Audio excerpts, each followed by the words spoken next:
Welcome again to the Doomer Optimism podcast. This is Jason. Uh, Always happy to have one of our frequent guests on the podcast, Chris Smaje. If you don't know him, he wrote a book, A Small Farm Future. He also wrote a book. What was their second book again? It's not on the tip of my tongue. The one that came out recently. Saying no to a farm-free That's future. right. That's A bit right. of a It's a mouthful. little bit of a tongue twister. Yeah. And we also had a podcast on that book as well. The reason I wanted to have Chris on today, he recently put out an article on his blog, a long article. Really, I think it's you kind of want to get away from the subject, right? You kind of say that in the article. You kind of want to move on, but you felt like you had to just like get all of this out kind of on record, right? Yeah, I keep saying Yeah. I want to move on from this, but I keep getting drawn back in. But yeah, Yeah. you know, part of this sort of engagement with eco-modernism, I guess, in this notion that we have techno fixers, in this instance renewable energy, that's going to enable us to continue as a kind of modern high energy, highly urbanized lifestyle with without a more agrarian localist kind of future kicking in. So Yeah. yeah, got drawn into some debates about that recently and wrote that article. As ever, I'm not an expert. I'm not a expert on renewables or the economics of it, but yeah, just sort of trying to get my thoughts Yeah. organized around that. Yeah. Well, one thing I really liked about this article, it kind of follows, in as much as it's a tradition. There was a book a while back that I read that influenced me a lot. Heinberg, Our Renewable Future, where he Right. kind of lays out a number of barriers to kind of high energy renewable modernity that you lay out here. And I know that related to agriculture, there was oh boy, my mind is fleeting today. There's been a number of articles kind of in that vein using that approach, and so I see it kind of in that kind of tradition, but it feels like an updated, the current data, other considerations as Mm-hmm. well, and so I found it very helpful. Why don't we start out with kind of you start with two main ways that you can kind of see society progressing, but then you add a third possibility. Do you want to just kind of give an overview of these three possibilities that you lay out?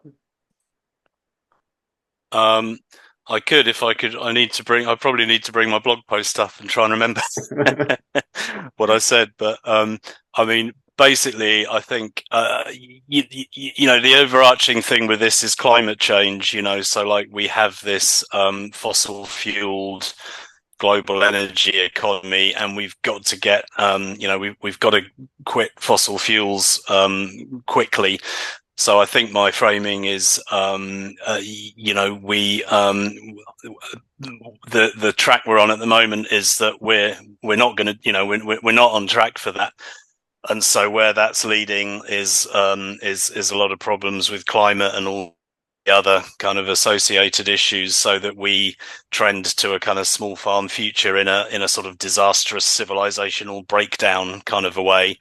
The other option is that we make a sort of graduated energy descent. I mean, the kind of stuff that Richard Heinberg has been talking about for years. So, we quit the fossil fuels, we use less energy, we sort of inhabit a lower energy, and therefore, in my opinion, a more localized, more agrarian future in a sort of orderly way.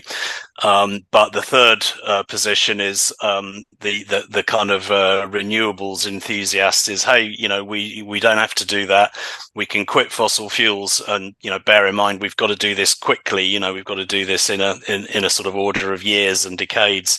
Yeah. We can dump the whole fossil fuel energy infrastructure and just sort of swap in renewable energy, and therefore we can continue pretty much along the lines of the kind of existing high energy society we have. So my position is essentially critiquing that third position, and it gets. There's the danger of it sounding like I definitely think there's a place for renewables. We need to quit the fossil fuels. So it's not just sort of dumping on renewables and saying there's no place for them.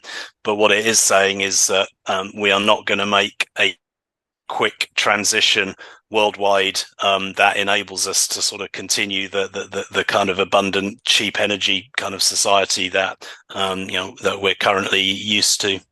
Yeah. What are bopis? Oh, I jotted this down because I was sure that I'd forget. So in an earlier article, I talked about renewable proponents and was critiquing them, but then I was like, well, there's nothing wrong with, there's nothing wrong with propounding renewables as such.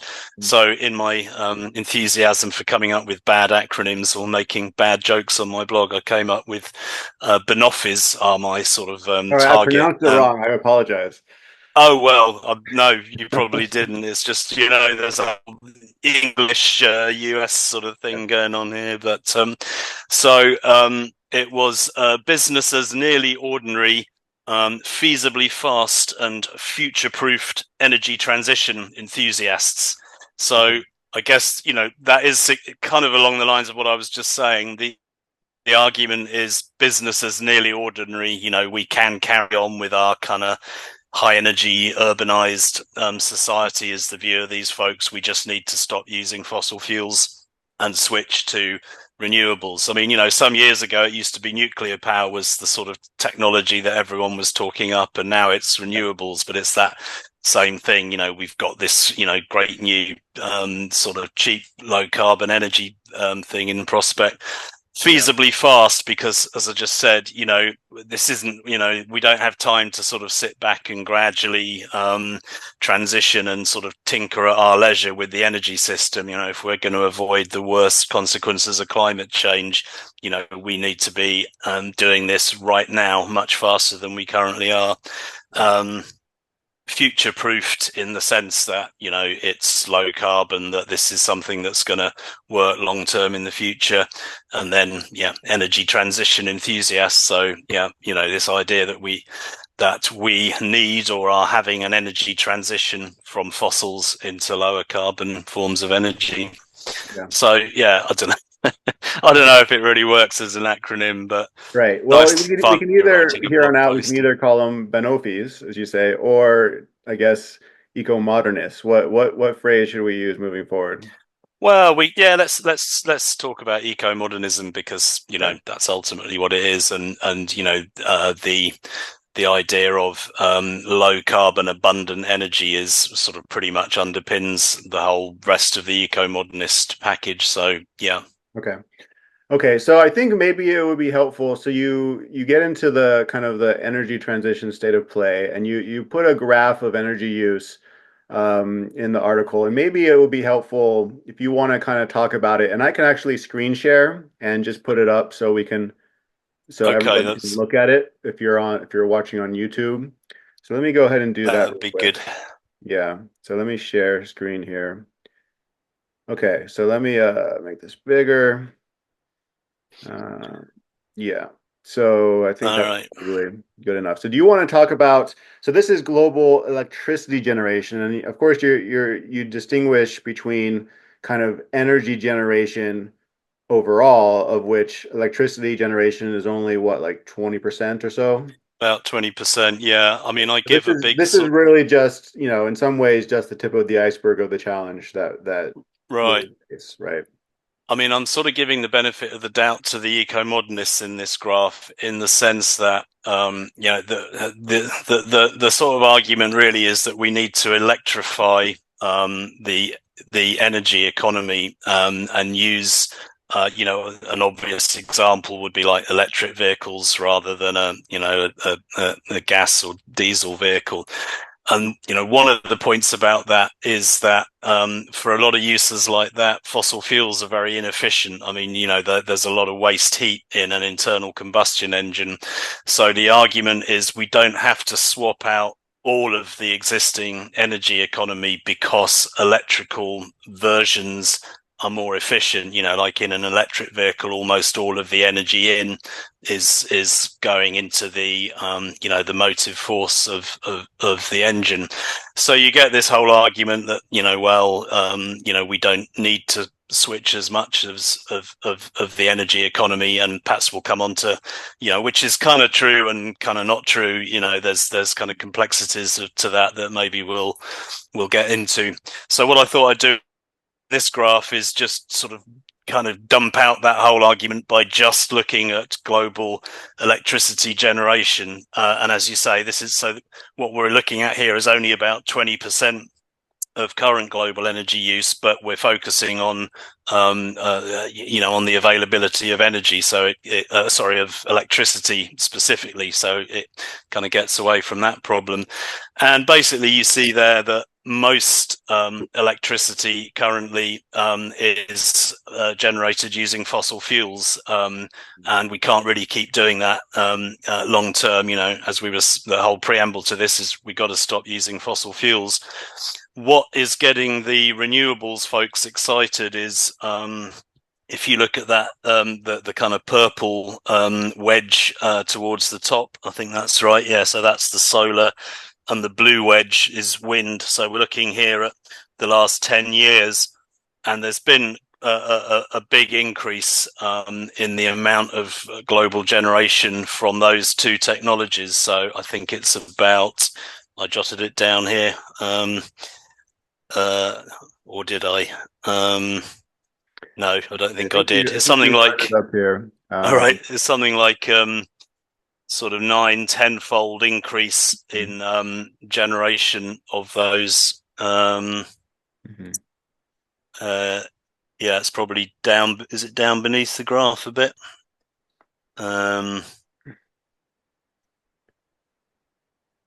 Yeah, so 3-fold increase for wind and nearly 11-fold for solar. Yeah, thanks. There we go. So a big increase in 10 years. And so part of the argument is, hey, we're just at the start of this transition, and maybe we should have started it sooner, but at least we're on the way. If you look at that graph, it's sort of a little bit underwhelming.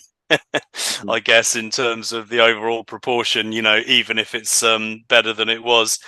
And again, there's always this issue with relative and absolute increase. So although the solar and wind has increased quite a lot in relative terms, so has fossil fuels. If we're looking in absolute terms, fossil fuels have increased almost as much as solar and wind combined. So you can sort of mislead yourself a bit by looking at relative figures. It's great that there's more than there was, but if we want to talk about an energy transition, what we need to see is that big blue wedge down at the bottom that needs to be reducing, and it needs to be reducing really, really quickly and steeply. So the fact that it isn't reducing basically means that there is no energy transition. Now, this is obviously global, which I think it's always good to use global figures because that gives you as it were the true picture, and the climate doesn't really care which country is emitting, but the increase in renewables has been confined to a small number of countries, albeit important ones, but particularly the US and China, to some extent Europe as well. But basically, rich countries or powerful countries that are, perhaps again we'll come on to that. There's a kind of global geopolitics around this. So, there's very little renewables development in many sort of low-income, so-called developing countries in the world, and they are very dependent on fossil fuel energy still. So, So my argument is, great. Those low carbon renewable forms of electricity generation have increased a lot, but really until that big blue wedge at the bottom starts dropping quickly, we have no energy transition. We are still a fossil fueled economy. Right. And as I think the language you use is right, right now we've had this increase in these renewable options, but they haven't replaced fossil fuels. They've just kind of added to the energy mix in a way. Uh, Right. Yeah. and Yeah. of I mean, course, at the as we moment, see, fossil fuels have increased. Um, is this in any way related to Jevons paradox of increases of efficiency of technologies and kind of market take up actually just leads to more energy use? Is this a related kind of phenomenon, or is this, would you say it's different? I don't know. I mean, I mean, I think yes, in the sense that we've got more energy efficient. Sort of each unit of the economy uses less energy to produce it than it used to, but we're still producing more. I mean, I don't know. There may be Jevons paradox issues. I mean, I think it's also just the fact that the global economy is kind of a growth economy. In order to produce things and grow the economy, we need energy. And so, if we get into the whole debate about decoupling there, I guess, but there hasn't really been globally significant energy decoupling, and you kind of see that here. That the growth of the economy and the growth of energy use are still closely interlinked. Right, right. Okay, so that's obviously, from a renewable energy advocate perspective, that's not very promising. You get into this, this hope though of the S curve, and that, we might still be on the bottom part of the S curve, and it's about to take off. Like there might be some kind of breakthrough in either, say, energy storage or, more efficient solar panels or, some other technology, right? Like I think it was last summer, all of a sudden people got very hopeful about superconductors. Right. Right. That turned out to be kind of like a nothing burger. So, but people were like, oh, this is a breakthrough. This is, energy transmission is going to be basically free. So that's going to be a game changer, right? And people say the same thing about nuclear and maybe like micro nuclear kind of technologies and Mm, generation. And of course, fusion is always somewhere on the horizon. Um, mm. and so, yeah, how do you think about this kind of S curve argument? Well, I think, I mean, just to clarify what people mean with an S curve, the idea is that if you do a graph of adoption, it's like an S. So the bottom of the S, everything's very slow, a little curve, not much happening. And so that graph we were just looking at, people will say, oh yeah, okay, so there's a bit of growth in renewables, but still a lot of fossil electricity generation. But that's because we're at the bottom of the S. Just you wait another few years, the S is going to start sweeping upwards, like the middle part of an S. Hmm. And there's going to be rapid adoption, and then eventually it will sort of tail off at the top of the S when there's just a little bit of fossil fuel use left. That's kind of hard to do without, but we'll be more or less there. So that's the idea of the S curve. But you sort of get it in terms of products like new technologies.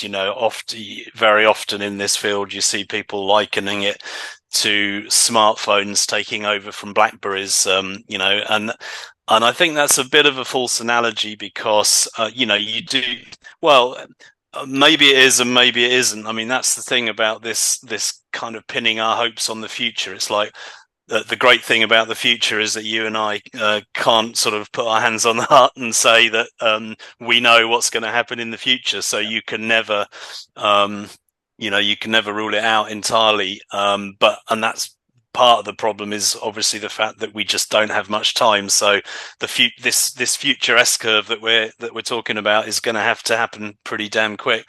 But I think, the problem with energy is that it's not like some new product that you bring onto the market. there are technical breakthroughs with products, and I mean, even there, I would say not that many. You know, there's a lot of products that are brought onto the market every year that you never hear of again. So it's not like some cast iron law of technical innovation. But yeah, there are breakthroughs, and obviously, you mentioned nuclear fusion. That's always sort of hovering supposedly a generation in advance. So, there may be, big energy breakthroughs, but for a bunch of reasons, I don't think renewables are going to be that breakthrough. But it is a little bit different from a new product that because it's a kind of entire big clunky geopolitical sort of heavy infrastructure of society. So it's not just like getting a cool new app on your phone. It's like a really fundamental, I mean, literal and figurative rewiring of society, and that kind of thing doesn't tend to happen overnight. Yeah. And also, in a way, kind of your point about, or that we were talking about the increase is with energy transitions, unlike something like the transition to smartphones. People carry on using the old energy. People were still burning wood, even though we don't have a kind of wood-based energy economy anymore. So as you say, there's this kind of there isn't a transition in the energy sectors historically in the way that we need there to be, so this will be a historically unprecedented transition if it happens. Okay. You get into your section, you draw upon Brett Christopher's book, The Price is Wrong, Why Capitalism Won't Save the Planet. And talked about how even if, say, I guess you would say the marginal cost of solar energy becomes cheaper than some other kind of electricity, I guess in particular, that's there's a whole lot more you got to consider. Do you want to trace out what you took away from this book and where all of these other costs are coming from? Sure. Yeah. I've got the book here, actually. I'll just show it to you. It's quite a Yeah. thick book, sort of. Would you recommend it? Would you recommend it? Well, to be honest, I mean, maybe this says something about me, but I found it quite a gripping read, despite the fact that it's sort of 400 pages of talking about the economics of renewable energy. So, possibly there's a danger of getting lost in the detail, but the detail, the devil is in the detail, as they say.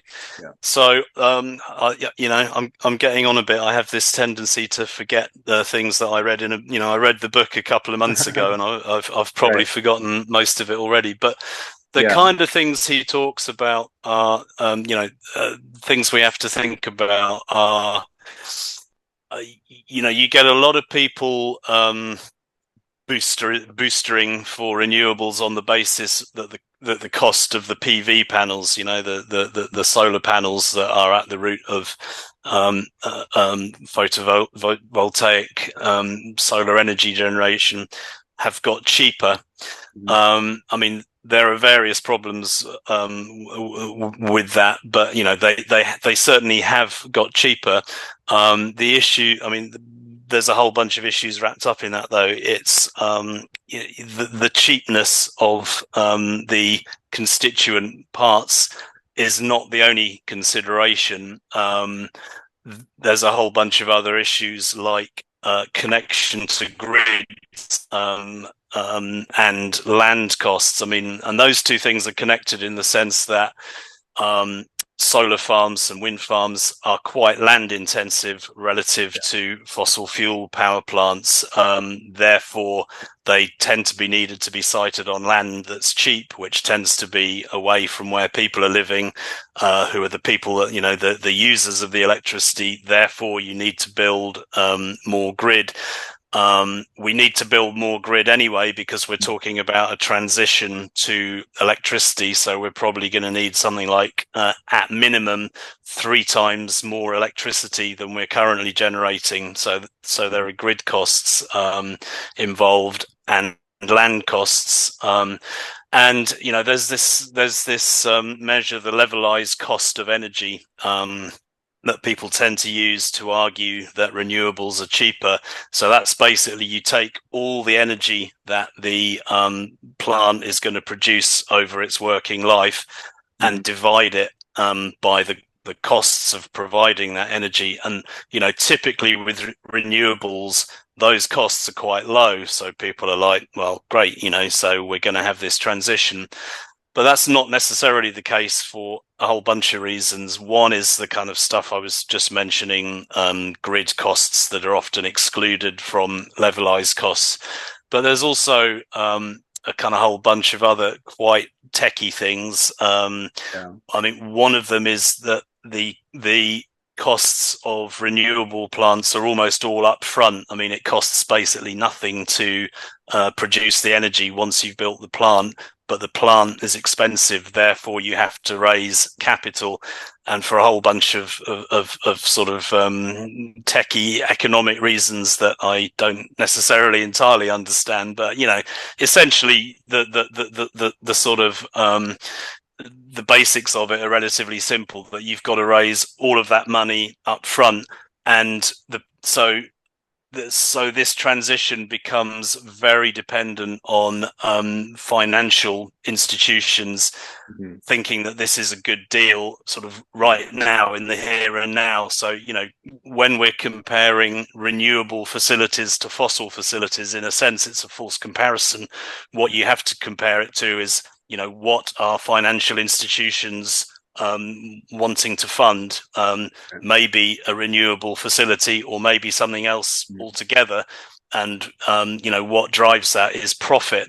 And so that takes us into a whole other set of considerations, that the cost of the facility itself is not necessarily that relevant. It's not, it's not your input costs, it's your profits. And I mean, I write mostly about farming, where that's kind of an obvious thing, that if fertilizer costs or some other input cost in farming goes down, it doesn't necessarily mean that farmers are rich. In fact, it could mean that they're poorer. You're producing more, and that's this is the case with electricity markets. And again, another problem with them, with renewables, is that you can't really control, when the sun is shining, when the wind is blowing, you can't necessarily control that. And electricity markets are incredibly volatile. I mean, hour by hour, when the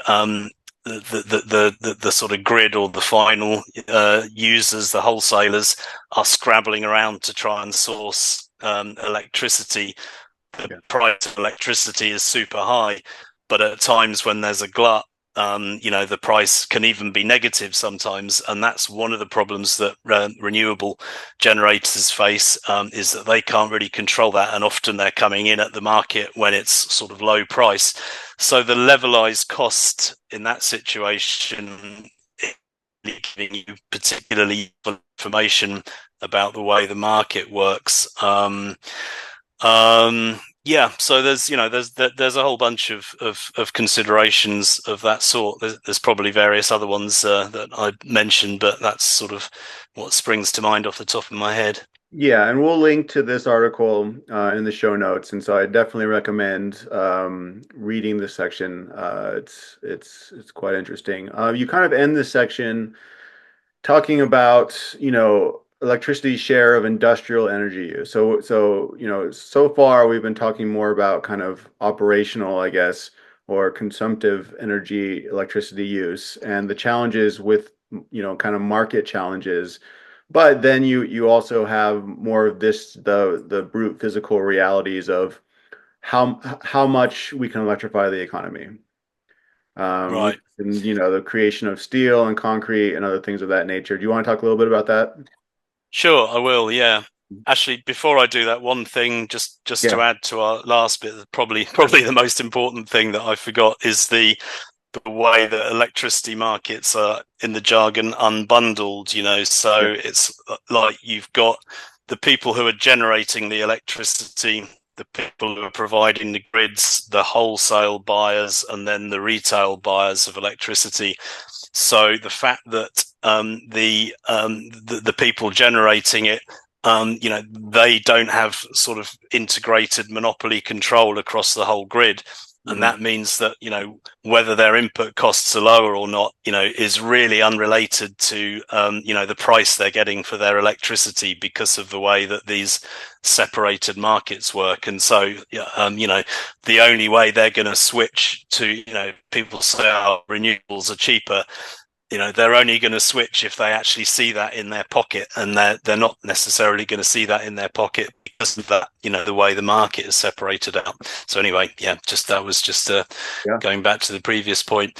So the sort of industrial side of it, I said earlier in the conversation that electricity is more efficient generally, as in its final use than fossil fuels, because fossil fuels produce a lot of waste heat, like in a car engine. The flip side of that, though, is that there's a lot of industrial processes which require high heat. Either that, or they actually require chemicals from the fossil fuels. So, fossil fuels are not just a source of energy, but they're also a feedstock, that provides sort of hydrogen or other things that are useful in industrial processes that are kind of easier to get, from gas or oil than they are from other routes. So, there's a whole bunch of things that are absolutely fundamental to modern life. Plastics is one of them. Cement is another. A lot of steels and metals is a third. And fertilizers is the fourth one. Vaclav Smil has written quite a nice book that looks specifically, or one of his chapters looks specifically at those four things as kind of the cornerstone of, modern industrial urban life. So all of those things are actually less efficiently provided for through electric means than through fossil fuels, because electricity is kind of less good at providing the high heat, or at providing the feedstock. And so typically, industry is only using about 20% of industrial energy use comes from electricity, and that. So you get these hard to abate sectors. Now, they're not impossible to abate, and obviously you get sort of technical developments that make it easier. So, some people say, well, we'll sort that out. But that is a problem. And things like steel, there's also the sort of throughput of the economy. So it's a lot easier to recycle steel, or a lot lower energy costs to recycle steel than it is to manufacture it in the first place. But because of the throughput of the energy system, the economic growth, a lot of this stuff ultimately comes down to the fact that we've got this global growth economy. If we didn't, it would sort of be a different conversation. I forget the exact figure. I put it in that article, but it's something like 60% of steel is recycled, but only 40% of the steel that's used is recycled steel, essentially because we keep needing more steel.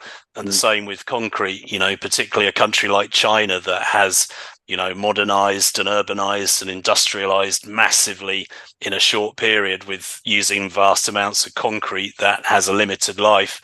So the idea that, that's all going to start to need to be replaced in a few decades time using, the idea of trying to transition to a kind of less efficient energy source and sort of keep all those balls in the air, is problematic. The industrial sectors, the hard to abate sectors, that is a real big issue, which, some people are upbeat about it, but, it's going to require a huge increase in the amount of electricity and, all aspects of the energy system, and junking a lot of existing infrastructure as well, which is, a cost in itself. Obviously, as you mentioned earlier, I write about local agrarianism. The sort of existing agrarian world that we live in is completely dependent on, heavy machinery and particularly cheap fertilizer. And if that gets more costly, it's sort of going to change Yeah. the picture. Not to mention diesel fuel for tractors and things of that nature. Right, right. Yeah. Yeah, yeah. Yeah, this is a little bit of a tangent, but so far, we've been framing this conversation as, we need to address climate change and these are the challenges. We've kind of maybe implicitly assumed that oil is always going to be abundantly available. It's just a matter of, the consequences of it. I'm wondering where, if you have where you are on kind of the peak oil conversation, right? It continues to, they've made wrong predictions in the past, of course. Folks like Nate Higgins and others believe it'll start really, biting maybe in the next 10 years or so. And I'm wondering Mm, if, and this might be kind of maybe something to say for the end of, whether we're going to kind of be forced into lower energy agrarian future or we're going to elect to do that or somewhere in between, right? Where the cost of the status quo will become too high, so we will kind of be pushed in that direction, even if it's not totally catastrophic. I'm mm, curious where, if what you're thinking on that kind of side of the calculus is, right? So there's, the two reasons why, we want to get off fossil fuels argument. One is climate and just hyper modernity that it enables and all the other ecological costs. And then there's, mm. well, this is also a finite resource. And Yeah, there's different projections of when, the say the return on energy investment will actually start to really matter. yeah. Yeah, well, I mean, I do touch on return on energy investment in the piece. I haven't, I mean, years ago, I kind of read some of the peak oil literature, I suppose, and I'm not, yeah, I haven't really kept up with that in the sense that I've come to think that, yeah, essentially we face this race between, do we lose our fossil fuel resource or does climate change screw us first? And Yeah, I've sort of come to think that climate change is going to screw us first. And yeah. so I've sort of worried less about, peak fossil fuels. But nevertheless, you're right. I mean, ultimately, that is an issue. And, the energy efficiency of, it's getting harder and harder to sort of extract fossil fuels. And then, you get a little boom with something like fracking that, that turns out to be sort of ephemeral. I mean, I suppose the big worry that I touch on in that article is that we've shifted away to some degree globally from coal to oil and gas, Yeah. which are less carbon intensive than coal. I mean, people talk about a shift away or a structural decline, but then you look at the figures and we're, we're basically using as much coal or more than ever. But, Mhm. whereas gas and oil is relatively limited, there's a hell of a lot of coal knocking around, and in particular it's more widely distributed, so there's only a small number of countries that have significant gas and oil reserves, whereas more countries have access to coal. And I think, if we do get into this kind of fossil fuel pinch, you can easily see a situation in which countries will be like, right, well, we'll go back to coal, and that's going to be a disaster climate wise. So I mean, I do think with a longer term lens on, yeah, we do need to be thinking about what does a sustainable human civilization look like, and that's got to be about natural cycles, making like proper long-term sustainability, not spending down on our capital, using the sunlight, using the water and other stuff that's available. So, I definitely think that way of thinking um, is important, but kind of right now it sort of feels like the climate driver is Mhm. more important, really.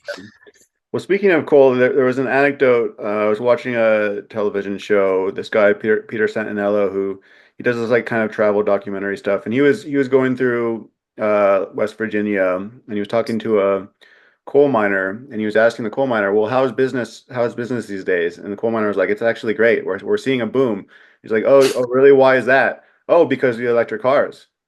right? There's no other way to meet the grid capacity, the electricity needs of for the rise of electric cars. And it was funny, like the coal miner was like, I would not never drive an electric car because, you know, culturally, he's not into it. But I'm glad they're coming online. It's great for our business. So it's kind of Yeah, an well, that's a irony. real terrible. Yeah, I mean, obviously, there's the kind of efficiency at the Mm, point of use argument with electric cars, but ultimately, if you're using fossil fuels to generate, and likewise, drawing on Christopher's book, I mentioned in the article that I wrote about air conditioning, particularly in South Asia, South Asian electricity crisis that was driven by big heat wave. Everyone turns on their air conditioners. The grid goes down. Governments, they kind of need to keep the lights on if they want to stay popular with the with the people, and so they're scrambling to bring new fossil and new coal power plants online in order to run the air conditioners. So we get into this disastrous kind of vicious cycle of fossil reinforcement energy cycle. use Yeah. and more carbon emissions. Yeah. So, but yeah, that's interesting. If that's actually that is the worry with that this argument that we need to generate more electricity to have a sustainable economy, and like the first the way governments or the way all of us as humans tend to be is we'll do the easiest thing first, Yeah. and Yeah. the easiest thing is to go back to the fossil fuels. Yeah. Okay, so we got ahead of ourselves a little bit with the discussion about coal, but so we mentioned the kind of the problems with thinking about the market in terms of sorting out these problems. Why can't we just make government great again and nationalize all the industries and have a command and control and just, get shit done? Well, that is possible. That's what China has done basically. I mean, they have a lot of sort of market and private sector type aspects to their energy economy, but they have really driven a switch to renewables. Because it's a kind of one party state, very much based around government dirigism. I mean, I'm not a big fan of a kind of a central government Hmm. um, At least solutions. not as a Like localist in good standing. that's right. Yeah, yeah. I mean, I mean, there's a whole bunch of different aspects to it. Firstly, there's no real politics, but country like the US or the UK, Western Europe, there's not really much politics behind the idea of kind of governments nationalizing, the entire sort of energy economy or electricity economy. Everything has gone the other way in recent years, and I kind of think there's a certain amount of neoliberal bullshit, for want of a better phrase, around how that's happened, but you can't just sort of unstitch it overnight. And in a sense, even if governments are controlling it, it doesn't make it magic. They can't suddenly sort of produce abundant electricity in a way that the private sector can't. I mean, it does make it a little bit easier to incentivize. I mean, that's all I'd say. It makes it easier to incentivize switching to renewables. But that's kind of what they've already done with all sort of feed-in tariffs and a whole bunch of other economic instruments. They sort of governments are always fiddling with energy markets, fossil fuel markets as well. And one reason why fossil fuels, I don't want to be kind of starry-eyed in any way about fossil fuels. One reason that they're relatively cheap and work a bit more easily is just that there's a more mature kind of government corporate relationship around it. But yeah, ultimately, I don't think um, government sort of nationalization of energy systems is really going to sort of fit the bill. Partly because there's not politics around it, partly because it doesn't really fundamentally get to the structural problems with the energy transition, and partly because I guess we've had this whole period of sort of globalization and sort of neoliberalization, which has very much been about sort of trying to keep the sort of economic growth economy on the road by essentially preventing those kinds of sort of national considerations or kind of limitations to, the flow of energy and money and so on. So we're kind of very much in this sort of post-Keynesian moment of sort of enormous global debt and sort of everybody running to stand still. So sort of trying to sort of unstitch all that. It's not the way we're going, and I think it won't ultimately be sustainable economically or in other ways, but it would make certain things a bit easier. And I know, there are climate change skeptics who kind of think that all of the narrative around climate change is all about to give governments more power. So it will play into that politics as well, which is gonna, a lot of so-called populist parties are sort of mobilizing against sort of net zero and climate change and so on. And you can see how the way that would play out politically. It's not really going to happen, I think. Right. And this is kind of an aside, but you mentioned somewhere of how the kind of the eco-modernists, kind of maybe see that as well. And so they want to replace politics with technology, right? Kind of a post-political solution. Do you want to comment on that at all? I don't know if it's a conversation, but yeah, I mean, it is a whole different conversation. I mean, I suppose that is an aspect of the energy transition where the fossil fuel is to be gigantic multinational corporations that to some extent they can call the shots over governments, but at any rate governments, and particularly the big powerful governments of the world, have a kind of mature relationship with them, whereas the renewable sector tends to be lots of small new providers who are struggling to sort of raise finance. So yeah, I mean that is a big sticking point. I mean, in terms of, I don't know about the sort of I mean, that I think that's definitely the way a lot of politics has gone, and the way, I mean, we've talked about my previous book on manufactured food. I think a lot of people have sort of given up on there being any type of kind of political or social approaches to these problems. It's like, let's just go all in with the tech solution because nothing else is going to save our ass. I mean, my feeling is that for a whole bunch of reasons, both technology, we tend to sort of grasp onto the idea that there's going to be some tech fix which is going to save us, and generally I don't think that's the case in the energy sector or in agriculture. But the politics around that are not great either, really, and don't benefit most people.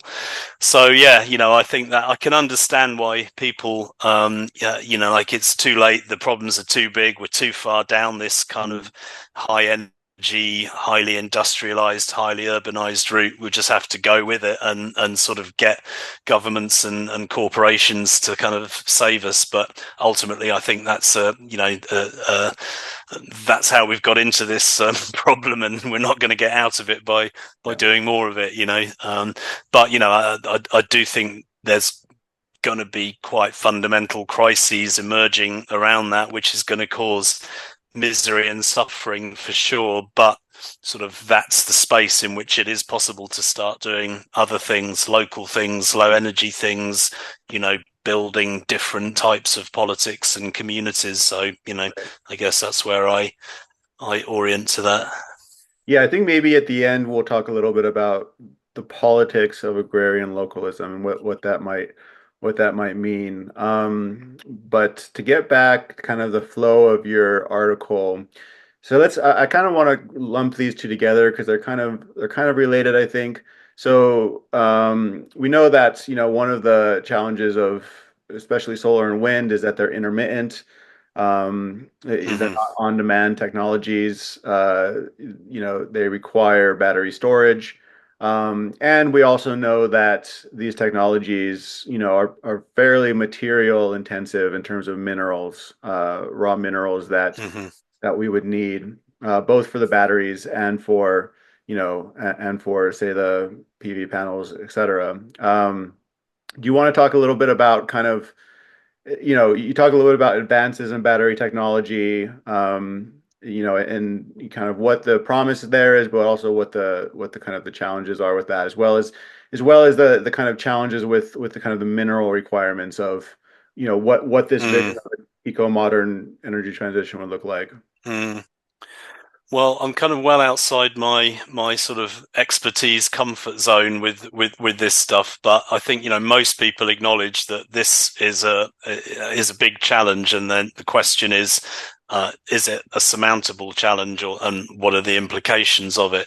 I mean, the battery point is important in that electricity is basically a kind of an immediate energy source. You can't really store it. I mean, obviously batteries store it on the small scale. It's kind of harder to store it on a big scale. And, you sort of have things like pumped hydro or whatever as, acting essentially as batteries. I mean, the great advantage of fossil fuels in that respect is that you can kind of store the electricity because effectively you don't have to burn them until you want to, and then you can, particularly with gas plants, that's why they're so versatile, and partly why the economics of them, are sort of better.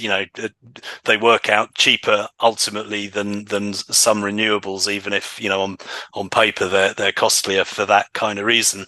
Obviously, if we had sort of grid scale battery storage available, that would change the equation and make renewables relatively more attractive.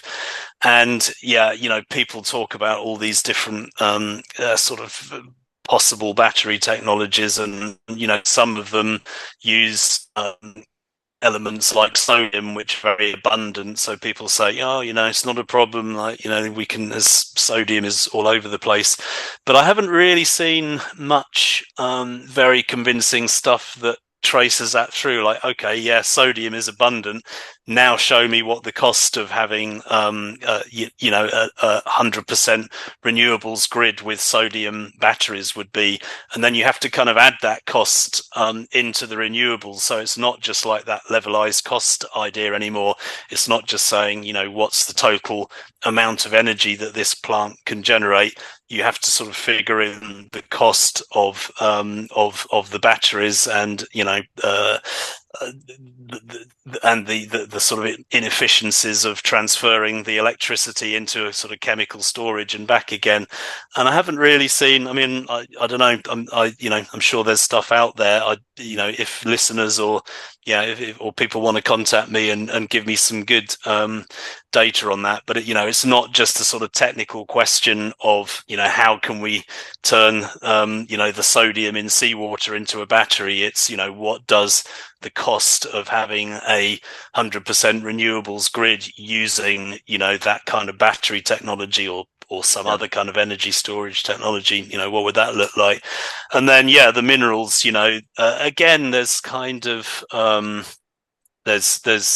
there's different views of it. In my Saying No to a Farm Free Future book, I drew on the work of Simon Michaud, who's sort of written about this and got some pushback from people saying, oh, his analyses are kind of off kilter. But I haven't really seen any very sort of convincing analyses that, and a lot of this is, we can overdo the kind of economic evaluation, cost benefit analysis framework. Ultimately, we're talking about the future, and so dependent on all sorts of economic imponderables, political ones, prices. So a lot of this stuff is kind of just sticking your finger in the air and saying, how do I think this market is going to look in the future? But generally, the renewables approach relies on a lot of minerals, and also grids, copper, aluminium, so on, that have to be mined. the in it kind of changes the geopolitics a bit, because where these things are concentrated is different to the kind of fossil fueled geopolitical world that we're used to. And it requires a lot of mining, which currently is essentially energized by fossil fuels. So some people think, well, ultimately, it can be self-sustaining. We can dig this stuff out of the earth. We can, and then we can get to a kind of recycled, reused, sustainable, renewable economy. Other people are very doubtful about that. I don't know, but it seems to me an enormous challenge. And even some of the papers I've read that are kind of talking up the feasibility of a full renewables transition, they kind of concede that this is a real big imponderable that nobody really knows. And there's issues about so-called green sacrifice zones, lithium mining. It's a sort of god-awful industrial process. Lots of people, the sort of mine tailings, mining of any type, whether it's fossil fuels or metal ores, has a huge environmental negatives around it. So I kind of think, are we mad? We're sort of stuck in this kind of industrial mindset where we're so desperate to kind of retain the kind of existing high energy kind of globalized economy but we're like, yeah, okay, we can't keep using fossil fuels. What's the next kind of crazy industrial death zone thing to kind of fixate on? I think we need to try to get out of that mindset. We need to be for sure, we need energy, we need electricity. We can't kind of just switch overnight, but we need to be transitioning to a lower energy situation, mining less, using less energy. There's a kind of industrial madness, dog chasing its tail around all this stuff, I think.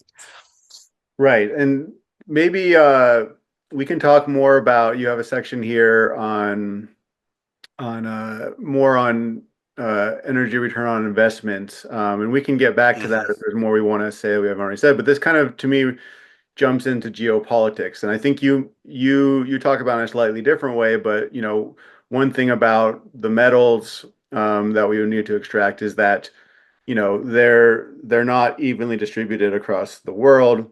Many of them, for example, are in the Congo for some metals that would be needed for the energy transition. And so that you mentioned these kind of green sacrifice zones.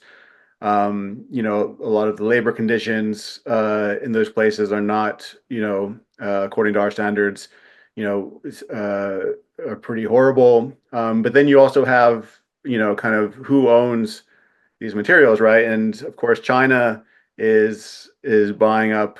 China has had a lot of foresight in this area where they're buying up a lot of the mines and in many developing countries where these minerals occur. Yeah. Right? So Yeah. then the question that leads in kind of into the geopolitics arena. Maybe that's not exactly how you entered into the geopolitics discussion, but do you want to kind of take off of that and talk about that section? Yeah. Well, it's interesting the way you frame that, because I think, I guess part of the story of the modern world, the sort of post World War II, is the USA as the kind of global superpower. Mm-hmm. And that was, partly based on, the conflict with the Soviet Union that obviously has gone now, but still, the US kind of built this global trading empire where, that was based on sort of keeping people on side by sort of economic development and so on. And it was all sort of fossil fuel based and sort of global trade system based. So, I think what we're seeing now is, who knows how it will play out, but obviously we're looking at a situation where the US and China are kind of two poles of the sort of coming global political power conflict. And China, as you say, has been one thing it's been doing. I mean, it does, it's not massively well placed in terms of fossil resources, and that's one of the drivers for switching to renewables is a kind of political security driver, because you can cut off the fossil fuel supply to a country, unless it has its own, abundant reserves, but you can't really cut off the sun and the wind, so part of the driver to renewables has been this kind of geopolitical one, very much, I think, part of what China has been doing. The problem is that doesn't, as we saw in the graph earlier, a lot of countries are trying to diversify their energy economies for that reason, but not necessarily to stop using fossil fuels. It's more of a kind of race to use as much energy, or as many different kinds of energy as possible. But yeah, China has been reaching out to many other countries and sort of building its own, almost like its alternative to the historic US kind of fossil and global trade based empire. And so, we will have to see how that pans out. But, it's kind of interesting that, going back to the graph where we see that increase in solar and wind. I mean, I think I mentioned that the majority of that, more than 50% of that, has been in the US and China alone, and if we're talking about a kind of proper global transition with, the so-called developing countries needing to to build their economies, create more energy availability for, populations which, historically have little energy available, those countries are not really transitioning out of fossil fuels. They're still very fossil dependent. So to some extent, I think that kind of uptick in the graph we were looking at earlier is not really evidence of a kind of climate friendly global renewables transition. It's evidence of geopolitical conflict, and particularly geopolitical conflict between the US and China. But yeah, as you say, also the availability of minerals is going to be a huge issue, and we're going to see the global powers kind of lining up around that. And unfortunately, I think that means that people in those zones are not going to put it mildly, are not going to do well out of that, and most other people aren't necessarily going to do well out of it, and we'll have to see how that shakes out politically. But it will be again, either countries aligning with these big global power players, or otherwise having to sort of rethink, retrench, use less energy. And again, that's where I kind of see the small farm future option sort of coming in at the margins of this, these attempts to sort of keep the big behemoths of global power sort of on the road. Yeah. I mean, I'm tempted to jump straight into kind of the politics of this, kind of agrarian localism alternative, in light of the larger geopolitical struggle, mainly between the United States and China. But we'll hold off a little bit. I want to touch on, you make a distinction between on-grid and off-grid. And do you want to just talk about, and that's kind of how you end the article. Do you want to talk about what is the importance of this distinction? Well, I suppose I touched on that because, people have been advocating for renewables for a long time. And, one of the old time renewables guys was Amory Lovins, who set up the Rocky Mountain Institute back in the 70s, I think.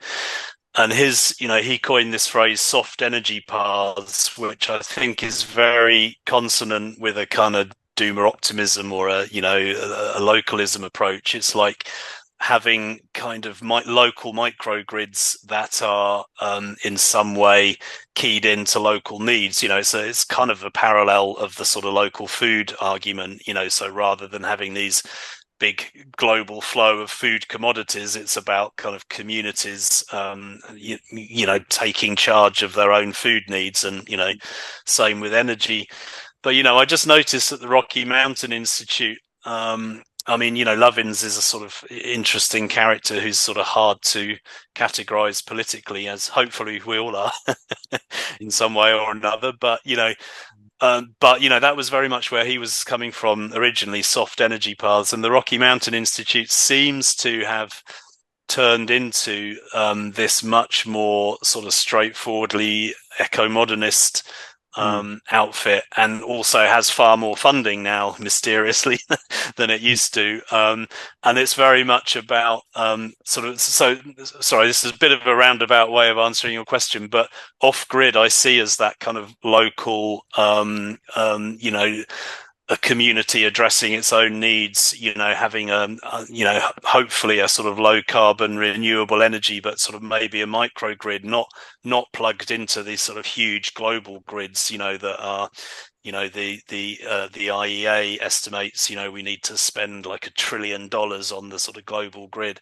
And, we get into a whole sort of quite interesting set of issues about sort of efficiency versus cost and scale of infrastructure. But yeah, I think we're going to get more and more of this kind of on-grid argument that, we need to build these huge grids. It's inefficient for people to be living in the countryside, and this is where you get the sort of eco-modernist urban argument that we need to in fact, I'm writing another post about that in relation to a debate I had with another guy on exactly this thing, that it becomes this sort of argument for us being gridded up, living in sort of concentrated urban situations, orchestrating these massive global flows of energy or food, or all of the things that we need, sort of on the basis of government and corporate kind of mass scale organization. So I'm very much not in favor. You said you're writing another article in response. You just can't quit the eco-modernists. You keep promising. No. Yeah, sorry. Yeah. This is, you'll see on my blog. This is I said this is my final bit of carryover, but I think there might be another one coming up. So yeah, okay. It's a lifelong struggle, I'm afraid. To quit. It's an addiction. But it's an addiction because our society is addicted to it. We're just endlessly trying to hang on to this kind of big scale gridded government, corporate, huge flows of commodities sort of mindset, which I just think it's hard to turn your face away because it's everywhere you look. Exactly. Yeah. So I think I am speaking to you now through the medium of photovoltaics. We've got like 12 panels on our roof, but we're not connected to any grid, and that means that we've had a few days of rain here, and I wasn't able to use the washing machine. I mean, you could say I could have washed them by hand, Yeah. But I this morning it was like, great, it's sunny, I'll do the washing, and I kind of think even at that sort of very high energy, high tech level,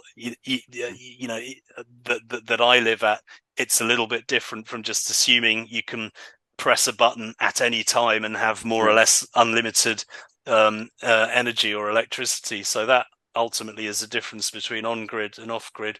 Yeah. Well, I apologize if because of this call you won't be able to have a hot shower tonight. If that well, actually, no. On the hot shower front, I've got my woodlot that I planted 20 years ago, so I'm good there. So again, which is a whole other sort of interesting argument.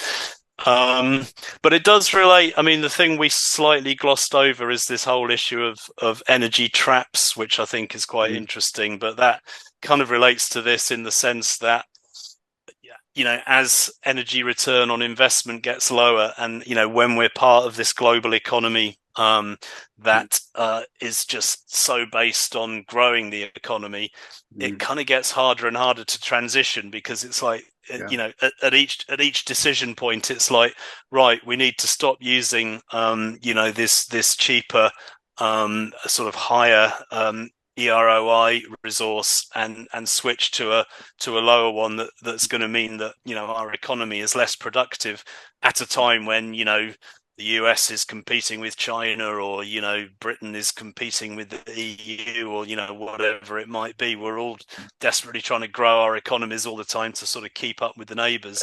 Schmuckenberger calls that the multipolar trap. Right. Right. Sorry, who's that? Daniel Schmachtenberger. Okay, yeah. Probably not the first, but he's definitely popularized it. Yeah.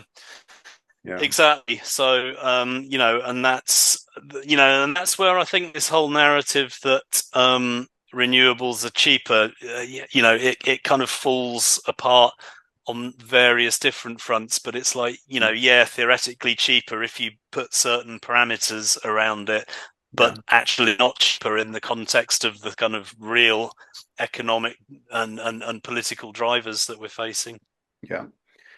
Well, we have about 20 more minutes of time here. I want to move on to kind of the politics, potential politics of agrarian localism. But I want to ask first, is there Mm-hmm. anything else about kind of your energy argument that we missed, or something else that came to mind before we go there? Um, no, I mean, I think we've touched on most of what I talked Mhm. about in that article. I mean, that article arose, you know, it is sort of a critical thing in terms of local agrarianism.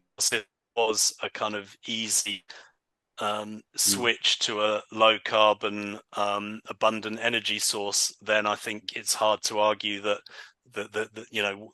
whether we like the idea of sort of local agrarianism or not, it's not going to happen. Yeah. So I've sort of come back to this issue a few times, and somebody was kind of challenging me on it. So I wanted to go into it in a bit more depth than I did in that article, although it's quite a Yeah. long article. Right. I think your But book, A Small Farm Future, lays it out pretty well as saying no to a farm-free future. You definitely give a vision, a pretty fleshed out vision, I yeah. think. But Yeah, and well, I let think me, I guess every one time I question look at it, is, before we even get to the politics of it, just kind of, the vision of it. Um, I don't think that you're advocating, and correct me if I'm wrong, for, kind of a localized version of agrarian localism that doesn't contain any elements of modernity, nor that no, it's no. connected to some degree with the flows of certain kinds of essential goods and services. And so one reason I asked this is this summer I gained a newfound appreciation of modern medicine. My 6-year-old got attacked by an aggressive rooster. It got Oh dear. infected. He's now on the recovering, he's basically recovering now, but it required antibiotics, right? And it required, Mm, being in the hospital for a few days. And it was just of course, I was reflecting on the fact that, without this modern medicine, he probably would have lost his leg at best case hmm scenario.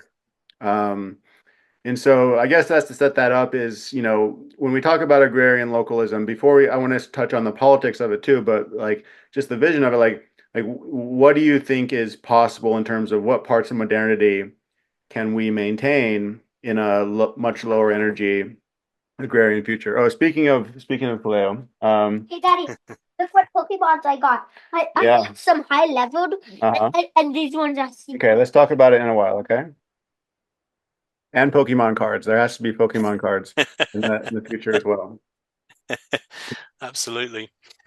Yeah, it's interesting. I mean, medicine is an interesting one. I mean, some of my writing that has sort of got me into trouble with certain strands of eco-modernist thinking is that I am quite critical of modernism or modernity as a kind of package, because I think, but we have to unpick what I mean by that. I Yeah. think that whole sort of industrial craziness that we were talking about a few minutes ago is part of that. It's like, we've got to progress, we've got to grow the economy, we've got to do more, we've got to be richer and so on. And I think that is part of the package of modernity, and it sort of applies to kind of socialist thinking as well as sort of traditionally capitalist thinking. Whereas something like medicine is interesting in that I don't think it necessarily, we can talk about modern medicine that, it has progressed over some of the understandings of illness and health in the past. And to some extent, that has progressed as a result of a kind of scientific mindset, which is related to the more problematic sort of industrial technological aspects of modernity, but I think is in some sense separable. So who knows? Suppose that we hadn't had the sort of industrial revolution and the sort of global spread of colonialism and the sort of modern economy, what would health look like for a start, but also what would medicine and medical technologies look like? And I think if we're looking at medicine, it's almost like a difficult balancing act between all of the assaults on our health that have arisen as a result of modernity, but also some of the ability to to mitigate them. But certainly, in the past, I was involved in the health sector professionally to some degree, and people used to talk about the kind of illness factory where a doctor sort of think that it's almost like the factory is churning out all these ill people, kind of throwing them into the river, and the doctor is like diving in trying to save people one by one, whilst the factory is still churning them out. So I think we need to think in terms of the sort of overall negative health consequences of the world we've created, but also, like you say, antibiotics and so on. I guess the interesting question is, would we have had antibiotics, without the kind of the sort of negative developments of modernity that we've been talking about? But also, antibiotics themselves are potentially limited in the partly through our own stupidity in misusing them for growing livestock and sort of what have you. But I think one aspect of modernity is we've got into this mindset that things are always going to get better and we've always got a technological answer. And I think it may be that we've been in this little bubble that has only really benefited a relatively small proportion of the global population, and it may have been at a long-term cost. But anyway, all that aside, I agree with you. I'm certainly not saying it's not some kind of primitivist vision that I'm articulating. I mean, that's complex and raises a whole bunch of issues. But I'm not kind of saying we need to return to some sense of a kind of pre-modern purity. It's more, how do we deal with the enormous problems that modernity has created for ourselves now? Okay.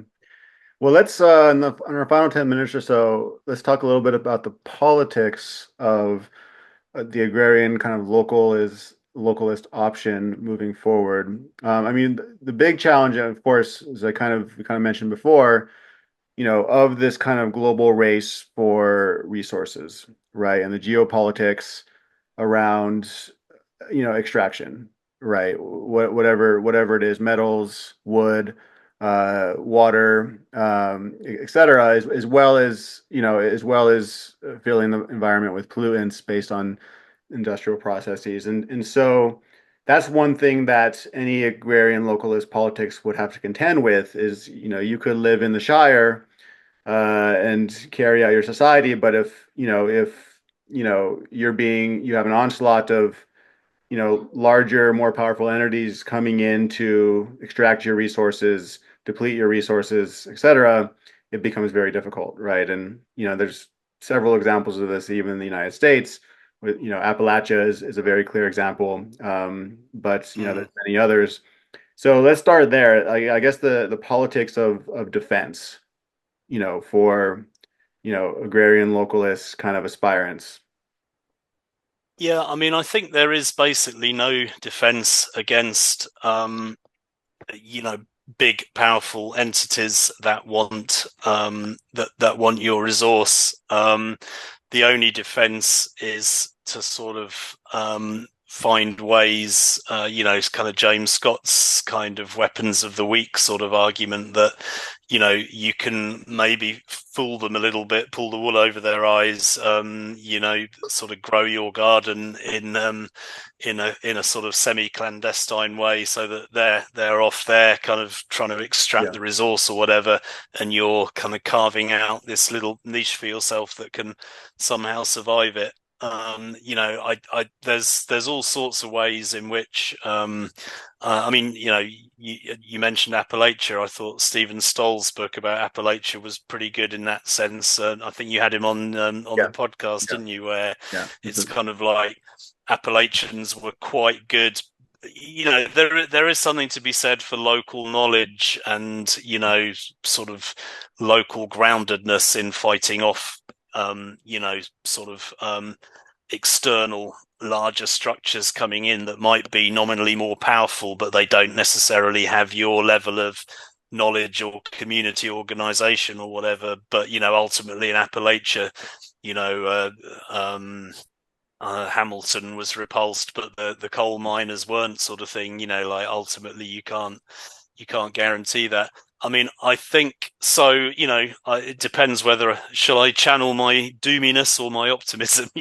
I think if I channel my optimism, what I would say is a lot of this is based. A lot of existing politics is based on essentially on government saying, if you stick with us, we'll make you a little bit richer than you were last year. You'll have a little bit better health services or a little bit more, sort of wages in your pocket or whatever. And I think ultimately that is not going to be a guarantee that most governments are going to be able to keep making indefinitely. When that happens, people start to get restless and start questioning power. And I don't really believe in sort of some sort of singular revolution where the people will then rise up and sort of create a better centralized government. I think the restlessness will manifest in so many different ways that can be pretty negative and unpleasant, but generally I think people are going to be thrown on their own devices more. And we've seen that in with economic crises in places like Greece and Argentina and many other places where essentially people locally are like, there are no jobs, there's no money. People then are thrown on their own resources, and communities do have very powerful resources. We can grow food, we can generate a bit of energy in one way or another. And it's possible to be overly romantic about that, but that's, I guess my view is that the big governments are not going to be providing the answers anymore to a larger proportion of the global population. This kind of development model of modernity is going to be increasingly bankrupt and be seen to be bankrupt by more people, and that's when the opportunity arises for a local politics. So I think if a powerful government like the US or China decides that it wants the resources in your backyard, you're kind of out of luck, I think. And the only way around that is to move if you can, or to do the James Scott, ducking and diving or whatever, or allow them to buy you off, which they will probably try to do if you're, if you're lucky enough to be in a certain kind of bracket. But as is always the case, I think renewal never comes from the center. It always comes from the margins, the peripheries. The interesting places to be looking at in the world as we going forward is probably not going to be Beijing or Washington DC. It's going to be somewhere else entirely, where people are going to be sort of developing models of local agrarianism or local politics that other people can learn from, and that whole kind of more sort of decentralized social ecology or municipalism, or whatever you want to call it, distributism that I'm sort of writing about increasingly. It's those kinds of ideas that I think will hopefully energize the margins. In the meantime, it's a case of just trying to build up our autonomy as far as possible, from that kind of high energy, high capital sort of modernist geopolitical centers. Yeah. In terms of the forms of politics, right? So clearly not what you're saying is, well, this discussion informs whether I should vote for Donald Trump or for Kamala Harris in the next presidential election. When we talk about the form of agrarian localist politics, you've used like civic republicanism before to describe like what kind of form this can take. Do you want to expound on that, or if your thinking has changed since then, like what is the kind of the machinery of these kinds of, what do we mean by politics in this context? Well, in some sense, I mean, I suppose part of my sort of peasant politics or Republican politics is about, uh, it is about small scale, decentralized, small farming, people having direct personal access, as you do to a small plot of land where you're producing food and other necessities. And the politics then, I kind of think, trying to build up big scale politics, it becomes a sort of an exercise in myth making or bullshit, depending on how you want to describe it. Whereas the politics of a kind of local small agrarian economy are much more kind of locally real. It's like, how do I get on with my neighbor? How do we manage? Do we need to manage grazing in common? Do we need to manage the woodland, or whatever? And otherwise, that's naive in the sense that there's issues like education and uh, gender issues, spirituality, there's we can't sort of jettison all that, but essentially I think we need to try and sort of rebuild around a politics where it's actually sort of people getting on with creating their livelihoods locally, and that inevitably involves working with other people to sort of set the parameters of the community where you live. But it's not, these kind of huge, differences in vision that actually are not always that different anyway. These sort of big modernist sort of political clashes that are kind of, in some ways, I sort of think of them as increasingly unreal. So yeah, republicanism, that's a whole complicated thing to unpack, but essentially it's like we need to work out with the other people in this neighborhood, or at whatever geographic level we want to define it, we need to work out the values that underpin a common life, and within that we sort of get on with creating our own livelihood, without sort of micromanaging the details of that. And that's kind of where I'm at. My next bit of writing, where I will be moving on from the eco-modernist, is to try and flesh that out quite a bit more, because I think you're right to sort of home in on that. Partly the question is, well, how the hell do we get there from where we are now? Yeah. And I don't think anyone has great answers to that. I certainly don't.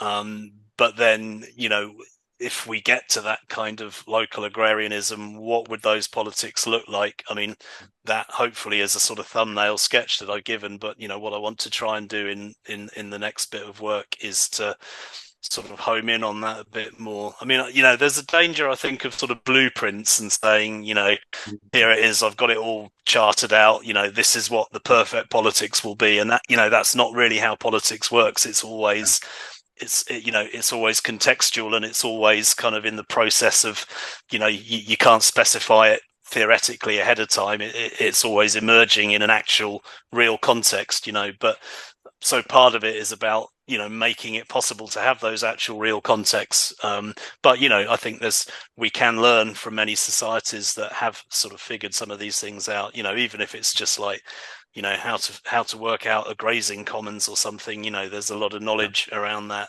we can draw on in the future. Well, I'm looking forward to this new track. As much as I looked forward to, I enjoyed you taking it to the eco-modernists. I think I'm even more looking forward to you fleshing this out. So I will definitely be keeping up. And for the audience, your website is chrissmage.com. Let's see, your Twitter handle is, I think if you just type Chris Smaje. It's at csmage. Yeah, all one word. Yeah. Yep. But yeah, do come and have a chat with me on my website. I've got quite a nice blog with lots of people commenting. So do join the discussion and sort of push me one way or the other. Yeah. Yeah. Well, great. Thank you so much for taking the time. And this should probably come out in a couple weeks, I think. Okay, great. Yeah. Well, it's always a pleasure being on the DO. Good talking with you again, Jason. Yeah, I think this is about half a dozen times at this point. Yeah. Well, Yeah. hopefully it won't be the last. Yeah, no, Yeah. keep up the good work. So, Certainly won't. All right. Take care, Chris. all right. Yeah. Cheers, Jason. Bye. Bye.